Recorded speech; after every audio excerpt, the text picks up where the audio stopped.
In 2020, a problem hit the world: the coronavirus. Because of this, many people lost their jobs, including Sarah. She was 27 years old and couldn't believe she lost her job. With everyone told to stay at home, Sarah felt trapped and very stressed. Without her daily routine, she felt lost. To find some comfort and a change of scenery, she decided to visit her grandma's house in Westlake, a peaceful part near Los Angeles. As Sarah approached, the door swung open. "Sarah, it's been so long." "Come in, my dear," said her grandma, who, despite her age, was full of life and spirit. Seeing her grandma always brought Sarah joy. "Grandma, it's so good to see you.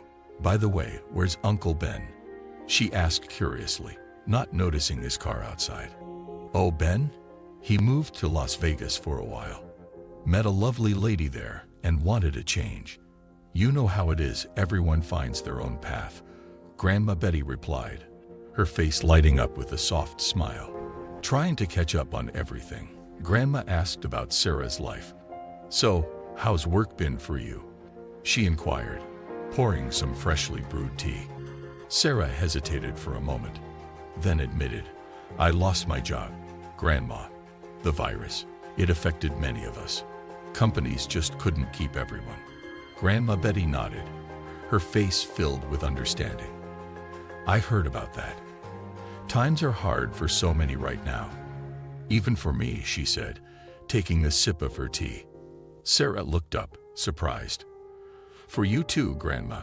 She remembered her grandma's little stall on the streets of Westlake. While she knew the economy wasn't great, she hadn't considered how the pandemic would affect those street vendors. After all, with people indoors, who would buy from them?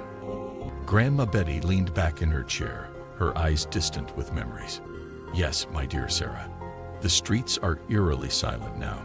It's a sight I never imagined I'd see in my lifetime. But we're resilient. We'll get through this, just as we've overcome challenges in the past." Sarah thoughtfully recalled her earlier days, walking the bustling streets filled with vendors. Before the virus outbreak, she was acutely aware of how these hardworking individuals struggle daily with fluctuating sales and competing businesses. "True," Grandma Betty mused, her fingers rhythmically moving as she continued her knitting. Sales were slowly but surely improving. Many vendors, including your old man, were innovating and trying new techniques to draw in customers. Just as there was a glimmer of hope, the corona wave washed over. As they delved into their conversation, Sarah couldn't help but notice the intricate pattern of the scarf Grandma Betty was knitting. It reminded her of the many afternoons she spent watching her grandma passionately craft beautiful pieces. Those were simpler times. Concerned, Sarah questioned, "With businesses halted and the streets deserted, aren't you and the other vendors overwhelmed with stress and anxiety?" Pausing, Grandma Betty took a deep breath and responded, "Of course, it's unsettling. The sudden change, the uncertainty. It weighs on all our minds. But lingering in sadness won't change our situation. We didn't invite this virus. We need to adapt, to find new avenues." She glanced at Sarah with gentle, understanding eyes and continued, "Every now and then, life reminds us of the importance of slowing down, of self-reflection, and of taking care of our mental well-being." Sarah furrowed her brows, worry evident in her voice. "But Grandma, in this vast land, survival relies heavily on finances. If the streets are empty and businesses are closed, how can we sustain ourselves?" Understandingly, Grandma Betty replied, "You're right, money is essential in our lives. But it isn't everything. While we may be physically restricted, we live in a digital age. We have the vastness of the internet and the connectivity of phones. The world is more interconnected than ever. Can't we adapt and shift our jobs online?" Inspired by her grandma's words, Sarah was filled with a newfound determination. She picked up her phone and began exploring opportunities online. Considering her qualifications and diverse work experience, she felt a glimmer of hope. A thought surfaced in her mind. Perhaps this is an opportunity in disguise. Maybe this is my chance to tread a new path and adapt to the changing times. Grandma watched her and smiled. She knew that even in hard times, there were ways to move forward. They just had to look and try. Sarah felt lucky to have her grandma's wisdom. She knew she wasn't alone. She felt motivated to take on new challenges and find her way in the changing world. "Thanks, Grandma," Sarah said, feeling the weight lift from her shoulders. "You always know what to say to make things better." Grandma's eyes sparkled with wisdom. "Life has taught me many things, dear." After that talk, Sarah stayed with Grandma. Soon, she found a job online as a virtual assistant.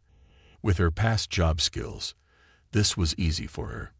And even with the virus still around, Sarah smiled again because her new job paid her even more.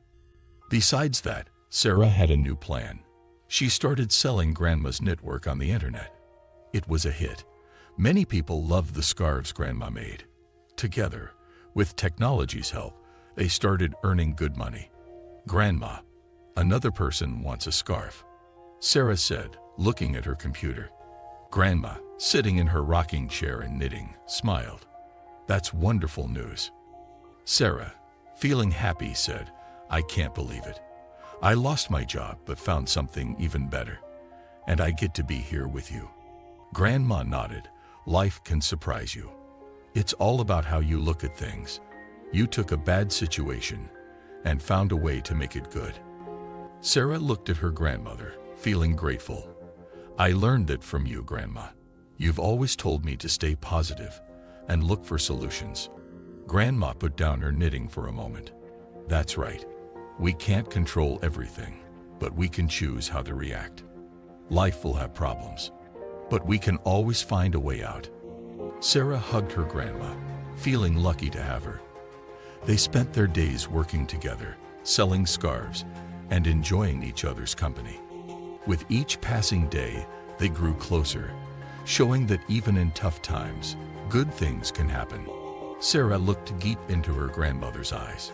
"Grandma, you have this strength in you. It's like a light. Even when things get tough, you shine so bright. Being here with you has made me see things differently." Grandma Betty chuckled. "Life has its ups and downs, dear. But we always have a choice in how we handle them. I've learned that staying positive, even when it's hard, makes a big difference." They sat close, the room filled with warmth. "I never thought I'd be happy about losing my job, but coming back home, being with you, finding new opportunities online, it's been a blessing in disguise," Sarah shared. Both laughed, feeling the love and connection between them. They knew that even in challenging times, good things could emerge. "You know, when we face problems with a positive attitude, we often find unexpected solutions," Grandma said, her wise eyes gleaming. Sarah nodded. "And we can inspire others to do the same. Like how you've inspired me, Grandma." Betty smiled. "It's a ripple effect. Positivity spreads, just like negativity does. We have to choose what we want to share with the world." "That's true, Grandma. And being around you, I want to spread positivity, hope, and love," Sarah said with determination. Grandma Betty's lessons were clear. A positive mind can overcome challenges, find new paths, and inspire others. It's a lesson for all, young and old, to embrace and practice. Positive thinking not only changes our perspective, but also the world around us.